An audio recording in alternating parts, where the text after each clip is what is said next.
Welcome to another episode of Conversations One on One. Tell them what we're talking about today. Tonight, we're discussing a very serious topic, knowing how to read a room and knowing if you're in a safe space or not. You know, we all get together, we go on trips with friends, and this is about the story concerning Nolan. But it not only happened to Nolan. It's not a black and white issue. It's an issue, period. And most of the violence happened against black people. And it's committed by other black people against black people. That was brought to my attention by my daughter. Oh yeah, there's a lot of violence going on, and you have certain groups of people that'll pick on the one that might be the outcast or might not be 100% with the group. Like, let's just say, for instance, a scenario. Let's just say you have a friend that's in the gang. You're not in the gang, but this might be your player partner from since y'all was little. But you hanging around him, and he gets around a bunch of his gang members. You know what I'm saying? It might be a good idea to leave that situation because you're around a bunch of people that's part of something that you're not part of. That's like walking into a Klan meeting because you got a friend there or two, but you're not part of the Klan. So, you know, you have to pay attention to these things. Don't always feel like you're entitled or, you know, you have the right to be everywhere. It's not about that. A lot of times you got to let your ego go, let it go, and be more concerned about your safety. Well, a lot of our kids, they feel as though, you know, if you're around friends and you're going on a trip and you've known these people since you were in high school or since you was in middle school, maybe even in elementary school, you feel like these people are safe for me to be around. But we as parents need to educate our kids while they're small. There used to be a thing like stranger danger. You know, now we've been it's normalized to just get in the car with a stranger when Uber comes to pick you up. You're taking food from strangers when they pick your food up from a restaurant for DoorDash. I mean, we've just lost all sense of caution. Like, we've become a society that has just thrown caution to the wind.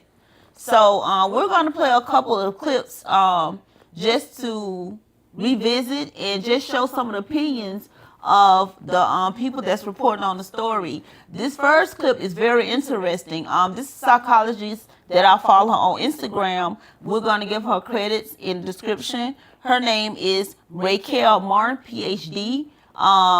She broke it down, and this is what I think a lot of parents need to do. So, we right here? The first one. Okay. No. Reopen an investigation into the mysterious death of a black mother in North Georgia. Police ruled Tamla Horsford's death at an adult sleepover party in 2018 accidental, but there is renewed interest in the case, and celebrities, including rapper 50 Cent, join more than 500,000 people calling for justice. And now Horsford's family is speaking out. CNN's Linda Kincaid reports. With a beaming smile and a sparkle in her eye, Tamla Horsford was a ray of light, according to her family, a mother of 5 boys who put everyone else first. Super mom.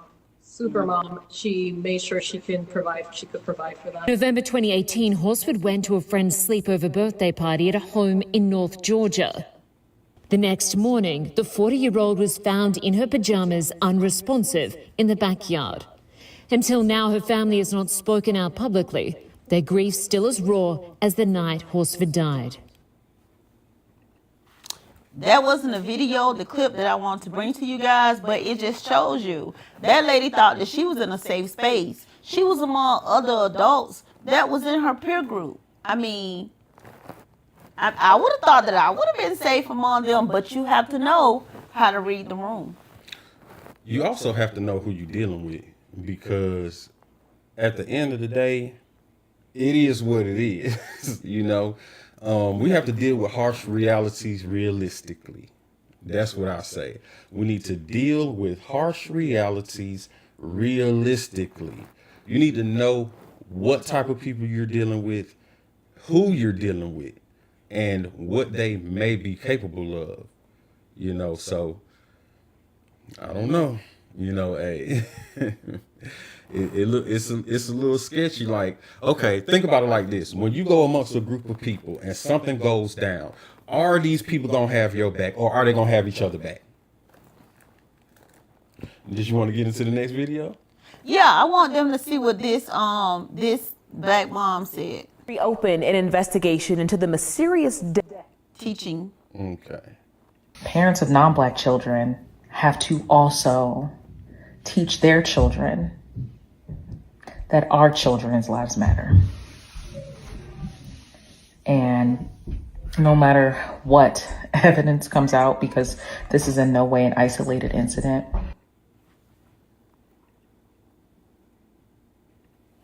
And it's not an isolated incident.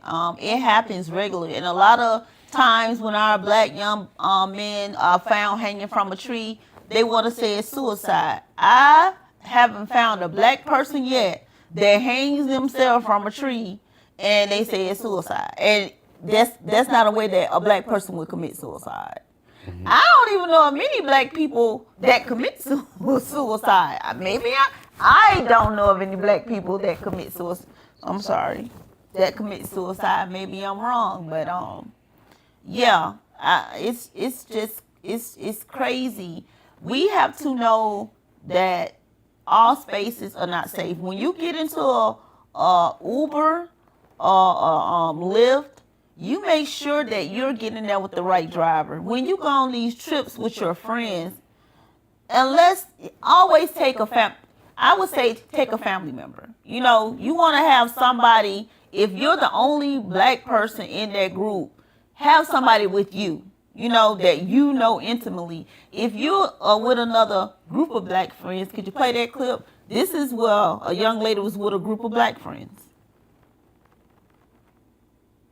Waiting for an update on the Shanquella Robinson case, and while I wish the update was an arrest, unfortunately it's not. It appears that 2 of the Cabo 6 are now wanting Salamandra Robinson, who is Shanquella Robinson's mother, to take the civil case that she brought against them in a North Carolina Superior Court and now dismiss that case and enter a new one in the Mexican court. Dejanay Jackson, now known as Imani Green, is being sued for wrongful death and simple battery, and the Cabo 6 are being sued for negligence, civil conspiracy, intentional infliction of emotional distress, and negligent.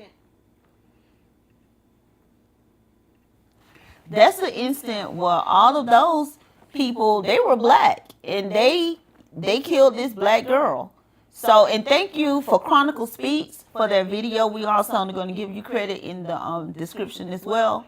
But you're not safe. You're only safe, and sometimes you're not even safe around your family. So I just ask that everybody just proceed with cautions and know how to read the room, because all spaces are not safe. Yeah, definitely. Just know that we have something going on in this country called privilege, and some people don't have that same privilege. You have to realize that. Back to what she was saying, when you go on trips and you're among people that are not like you, bring somebody with you that's gonna have your back. Hey, that's the best way to put it. If you just feel like you have to go to these spaces, because you don't have to go to these spaces. If you really want to be on the safe side, hey, don't even put yourself in that type of predicament. But I feel like some people feel like I don't know. They like being the token. Some people like being the token black person, and they feel it makes them feel special. Oh, I got all these white friends. Oh, look at me, But when it comes down to it, you're still an outsider. I mean, we've seen that over and over and over again. I'm not trying to race bait or what they say we was doing. Black fatigue. No, when they say we made a video about Cracker Barrel. Oh yeah. And they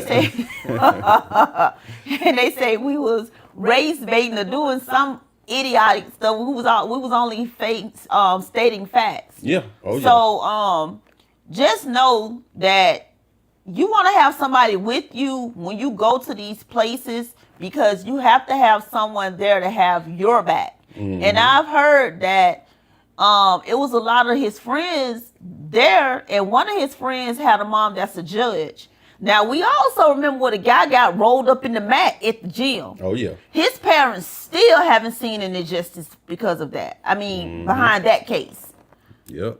Let's not forget, these things always happen. They happen, year after year after year after year. And we have to teach our kids to know that they are not always in a safe space, and they have to watch their backs. Because if they don't watch out for themselves, who's going to watch out for them? And unfortunately, some minority families do move into communities where they are the minority. And, growing up, you're going to play with the kids next door or in the neighborhood, and they may not look like you. And I'm not saying that there's anything wrong with that, because there's not. But at the same time, you have to know what's, number one, going on in this country. You need to know who they are, and you need to know who you are. And you need to know how to discern when situations can go completely left, or when things can stay stable and you can stay safe. So it's hard, and it may be tricky sometimes, because I'm sure all of the people mentioned thought that they were in a safe space and that everything was good. But as you see that they were not, so definitely pay attention to the room, to the environment, to the people, how they moving. If the first sketchy thing you see, don't be afraid to leave, or call somebody to come get you, or call the police if it's necessary. But hey, we can't just deny and overlook things that are sketchy or that may lead to your detriment. Yes. And when a person show you who they are, believe it. I mean, if they're making jokes about your race, your family, your hair, the color of your skin, the darkness of it, or whatever, just leave. I mean, these people, they show you who they are. Believe them. Like, my daughter, she grew up with a best friend, and I love her friend. I love her friend like she's my daughter. And she's never insulted my daughter. They've had little fallouts here and there, but she's now married to another individual, and I don't know how that individual feels about, the black people in general. So if she's doing something at her house with a group of people, I don't know if I feel comfortable with my daughter going over there with that group of people. My other daughters, she's even in an interracial relationship, and I worry about her. I worry about all of my kids, but I definitely worry about that, because I know how this country is, and I know that his family is majority racist. So they seem, they make her feel comfortable, and they made her feel, welcome because she's with him. But you don't never know what's deep inside a person's heart. So you have to let your kids know they need to watch out for themselves. And just because they think it's a safe space, always keep your head on a swivel. And not only that, you may think it's a safe space. These people may be communicating with you, interacting with you, but at the end of the day, you'll never know a person's intentions. So, hey. This was a hard one to come with you guys, to come talk to you guys about, because I've been conflicted. Like I say, I have a daughter that she's in an interracial relationship, and she has friends of other races, and I call my family a rainbow family, because I have the marriages are all interracial marriages. So it's not that I feel a certain way about another race. It's just I love my babies, and I want them to be safe, and I know you all love your babies, whether you're black or white, and you want your babies to be safe. But we have to stop spreading this hate and learn how to live in love. Like, that's over with. That's it. That all that hate is over with. It's time out for that. Some people don't know how to stop hating. You know, it's just in their DNA, and it's sad because behaviors can be hereditary. So if racism has been practiced from your great grandfather to your, you know, to the next grandfather and the next and next, you know, those behaviors and ideals can be passed down. So, hey, you got to be aware of that too. And that's what worries me. That's what worries me. Those ideas being passed down. And my child, we made a video for our subscribers one day, and it was called, "Are they teaching their children to love, or are they teaching their children to hate?" Because I know the majority, if not all, of us teach our kids to love other races, even though our kids kill, well, not my kids, but even though the black community is known for killing each other, they'll go out and they'll take in someone of an opposite race. I've even been out at clubs or out in the store, and I see a black female with a white woman, and I would look and they would be snickering, and she would be making jokes, you know, saying little stuff about me to the white woman, because that make her feel accepted. It make her feel exceptional. Don't put your own people down. We're the only ones that do that. We always put our own people down to feel accepted by someone else. We need to really stop doing that. So in other words, out here in these streets, you got coons and goons. Yes. You got to watch your back. Yes. So, hey, on another note, thank you all for watching. Thank you all for, you know, thank our subscribers, the support. Definitely check out our merchandise on conversationsonone.com. Check us out on social media, Instagram, X, Facebook, TikTok. Definitely like, subscribe, share, come back, because we're going to continue having these conversations. Look at our old content, at some of the old conversations. Yes. Tomorrow night at 8:30, be here. We're having a conversation with Silly Me. She's one of the hottest comedians in Atlanta. Oh, yeah. So check us out tomorrow night. We're going to have a conversation with Silly Me. All right. And, hey, see you all next time. Keep your head on the swivel.